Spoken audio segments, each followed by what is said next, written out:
Get some exercise. My question's for Mr. Steinmetz. What was your initial reaction to losing your family?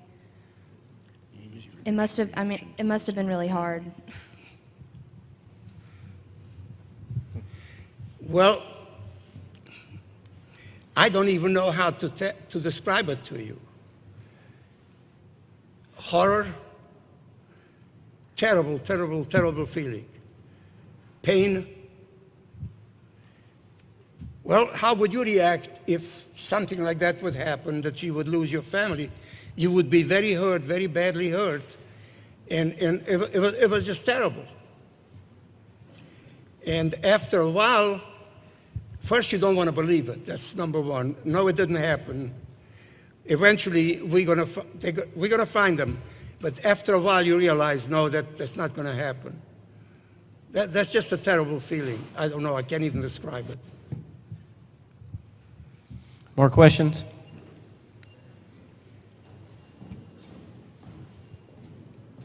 You have one? I've been here several years. I come to almost all of these, but I'm trying to remember. I believe Mr. Steinmetz was 15 when he was in the camps, or was that when he was released? You were 16 when you went. We started when I was 16 to do slave labor, but concentration camp, I was 18. All right. I did slave labor for 2 years at home. We were not allowed to go to school. So we did all sorts of work for the city and for the German army. But I was 18 years old when I was taken to the concentration camp. And I was 20 when I was liberated. Thank you. I saw some hands over here.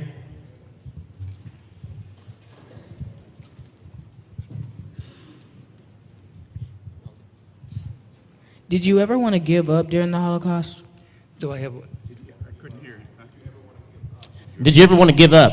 Did you ever want to give up? Give up what? You struggled to stay alive. No. Right. Now I'm liberated. Why would I want to give up? No, I don't give up. Human nature has it such that you keep on. You just fight for a better life, that's all. You don't give up, no. How horrible was it to see people killed ruthlessly? How What? awful was it to see people killed ruthlessly? How awful to see. How horrible was it to see the people killed ruthlessly? How awful was it? What impression did it He'll give you enough nightmares for a lifetime, that's for sure.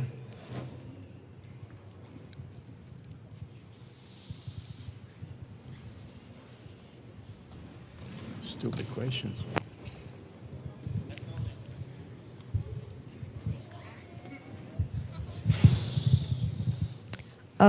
Even though you were in the death camps and all that, were you still trying to be optimistic and maybe make friends? Even though you were in the death camps, were you still trying to be optimistic? No, not really. In the beginning, yes. But after a while, you do not believe that you'll ever be free. You're so downtrodden, and you're so miserable, you're so disappointed that you see no future, absolutely no future. I didn't. I don't know, in Max's case, it was a different story, but no, absolutely not. As a matter of fact, the day after I was liberated, I didn't believe I was liberated. I didn't believe it. And I wasn't the only one. Enough of my friends believed it. We looked at each other. We didn't believe it because we were so downtrodden, so indoctrinated, so that we just really didn't believe that can happen. We just don't want to believe it.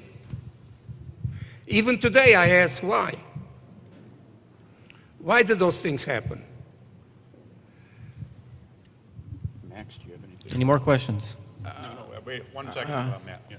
I was more optimistic. I guess I was surrounded in the orphanages with outstanding counselors, people that cared very much for us, people that were dedicated to their professions, and they told us that this is going to be a rough ride, but ultimately we're going to survive, and we're going to be able to come back to life and enjoy life. So really, based on these individuals, they were able. Of course, I did not go through the horrors that Max Steinmetz went through or the other people went through. I had a mild case of Holocaust, I guess, by comparison to some of those people. But I guess I was like Anne Frank. I saw beauty out there. Especially when I saw people in our Christian community who cared for us, who were good to us, who were brave enough to give us what we needed. So we were optimistic, ultimately, I would say. Thank you. I want to ask a question to both of you. Now that you see the rising of fascist regimes and Holocaust deniers, what do you think that we as young people and the young people in this audience need to do in order to preserve the memory of the Holocaust? You know, one of the missions that we survivors have undertaken, and there's a handful of us, and we go out and speak to all the schools and to all the civic organizations, fraternal organizations, churches, ladies group, you name it. We go out there for one single purpose, is to show the world it did happen. Now, those deniers, they work slightly different. They know that time is to their advantage. We are in the 70s and 80s, and they know that God is going to call us to give us a right reward someday, and they are waiting for us to pass on, and they're going to be able to say, there's no more survivors, and I'm telling you, and I'm telling you, and I'm telling you,